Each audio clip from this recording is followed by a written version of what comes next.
So heat capacity is something that you're going to become very familiar with in this chapter. And heat capacity is denoted with a capital C. You're going to come across several of these units that the symbols we use for them don't really match up with what they actually are. But that's where we're at. Heat capacity is capital C. And what heat capacity is the amount of energy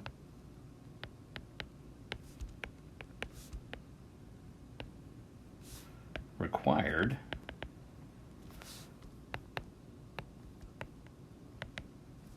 to raise the temperature of the system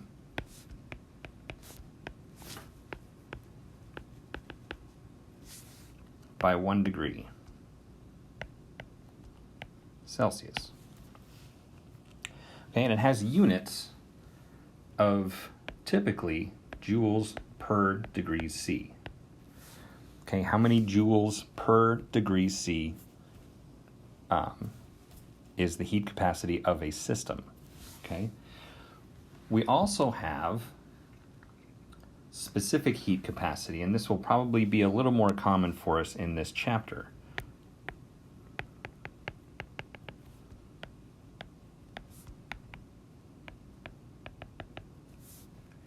And we say C sub S. Okay, S for specific, C for heat capacity. And the specific heat capacity is related to a specific substance.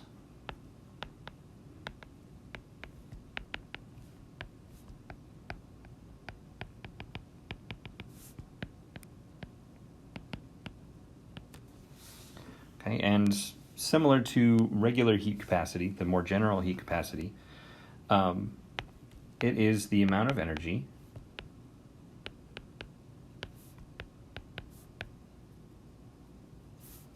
required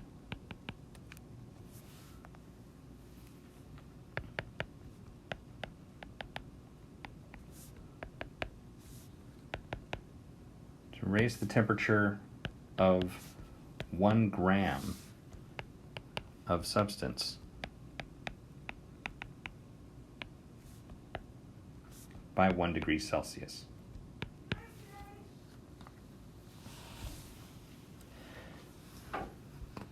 So specific heat capacity will have units similar to those of general heat capacity, but our units here will be joules per gram degrees C. Okay, and heat capacity can also be thought of as sort of like how much heat can something absorb before the temperature changes. Right? So for example, the specific heat capacity of water is actually kind of remarkably high given the simplicity of a water molecule. But it's sort of important to us on this planet because it takes 4.184 joules to raise 1 gram of water by 1 degree Celsius. Right? And that's actually a fairly significant amount of energy. So we have to put in 4.184 joules before 1 gram of water will change by 1 whole degree Celsius. Right, so let's put this into practice. All right, so enough of all these terms and all this terminology. How do we start using this information?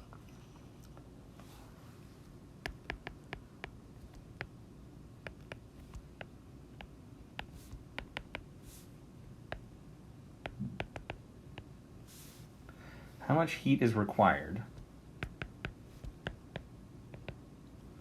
to raise the temperature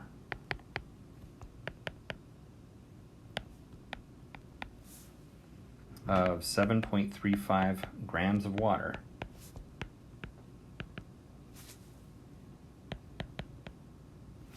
from 21 degrees Celsius to 98 degrees Celsius. Okay, so from basically from about room temperature all the way up to nearly boiling. And we have an equation for that. Okay, so our equation looks like this. Q equals M times C times delta T. Right, and you may be wondering, what is Q? Well, Q is the symbol we have for heat. Right, and units of heat are joules. Right, so it's a unit of energy. M is mass. C is the heat capacity.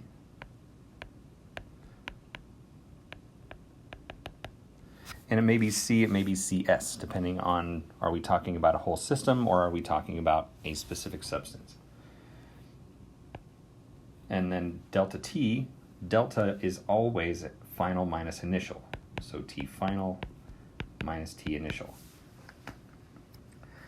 Right, now temperature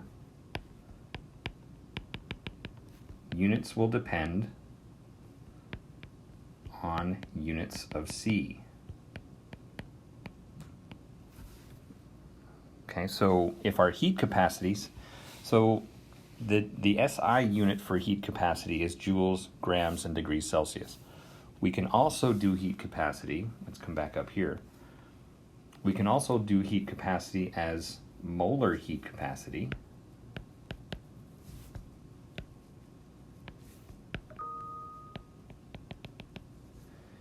In which case we'll have, starting to do that wrong, joules per mole, degrees C. We can also have heat capacity in different units of temperature. We could have joules per gram Kelvin. We could also do it in Fahrenheit. Okay, typically it's going to be degrees C, but you do need to pay attention to the units of the heat capacity. All right, so mass will also depend on C.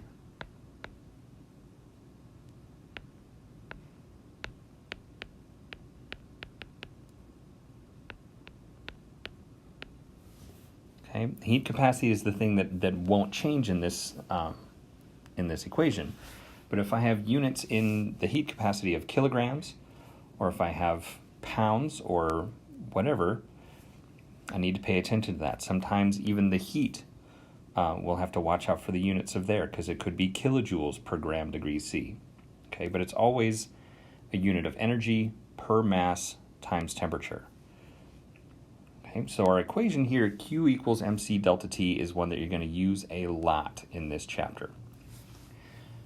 Now I also want to point out something about Sig Figs. So this delta T is a Sig Fig trap.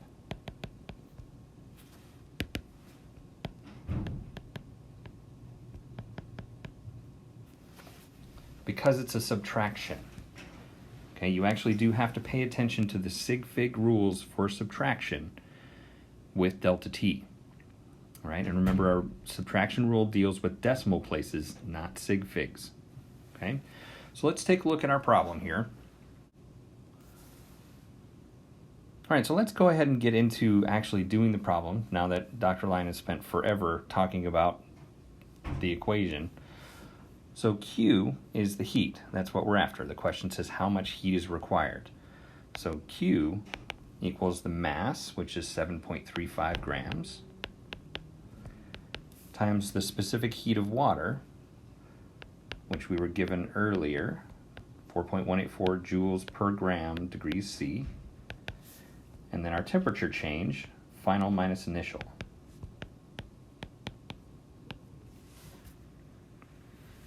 Right? When we do that subtraction, we should come out to be 77.0 degrees. Okay, with 3 sig figs, because that has one decimal place as our sort of placeholder. Right? So when we do that math, our grams will cancel, our degrees C will cancel, leaving us with a unit of joules in the end, and will come out to be 2.36 times 10 to the 3 joules. So that's how many joules that it takes to raise 7-ish grams of water by 77 degrees Celsius. So I'm going to go ahead and stop this video right here, and we'll pick it up on the next video talking about the law of conservation of energy.